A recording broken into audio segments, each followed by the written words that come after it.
Well, I think on my radar, no doubt, Final Battle is the biggest thing for me. It's my WrestleMania this year is Final Battle, and they're both exceptional events. Final Battle being Ring of Honor's biggest, and my first opportunity to go into Hammerstein Ballroom.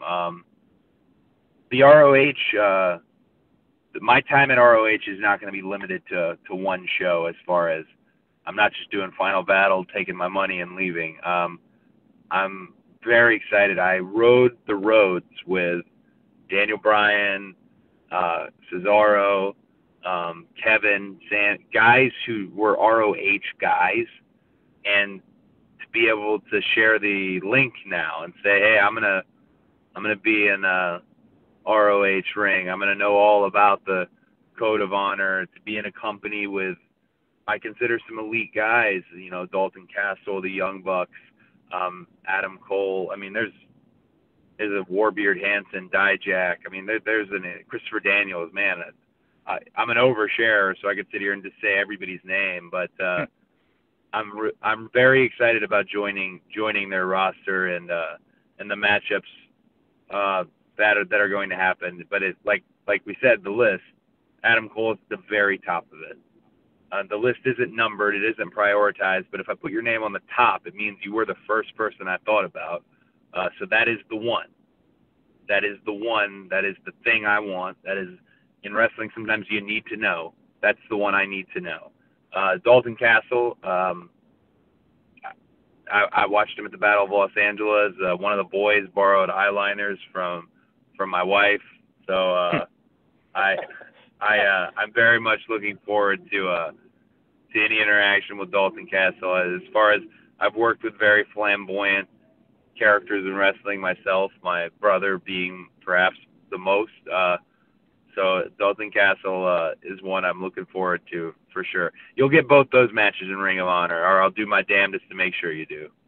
And obviously, you mentioned Young Bucks; they're a part of there, but also with Ring of Honor, which is absolutely fantastic, is the relationship with New Japan Pro Wrestling. And I'm not sure how many fans know about Shibata, but it's awesome that he's on your list. And it kind of was shocking. I was like, wow, I guess Cody is such a smart wrestling guy. He sees great talent all around the world. So if you just talk about Shibata a little bit at New Japan Pro Wrestling, because some of the best wrestling in the world comes from that company and from that guy, quite frankly.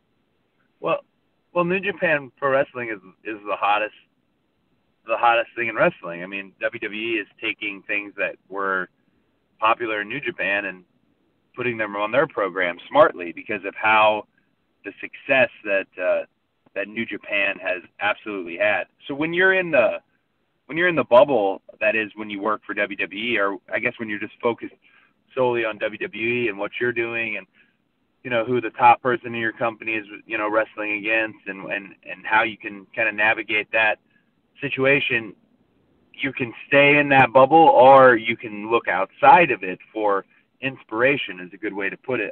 When NXT really blew up, and NXT is essentially just a very well done, well produced, let me bring every indie all-star into this promotion that you guys already have some equity in, and let's polish up the diamonds that they already are, essentially.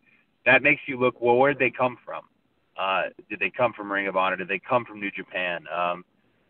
And it puts more of a spotlight on the independent promotions, NXT does, as well as puts spotlights on the international promotions. Shibata, I don't know if you've watched. Shibata he's just legit a natural-born killer, and probably the riskiest name I put on the list, but he has a magnetism and charisma that isn't in the talking, and it isn't so much in what he wears. It's just there. It's just in the eyes. It's just somebody that I was a fan of, and I had the opportunity when I decided to leave. I have the opportunity to get in there with guys that I am a fan of, and he is one of them. As far as New Japan goes, he's my favorite. And the pre-existing relationship with Ring of Honor and New Japan helps potentially make that happen.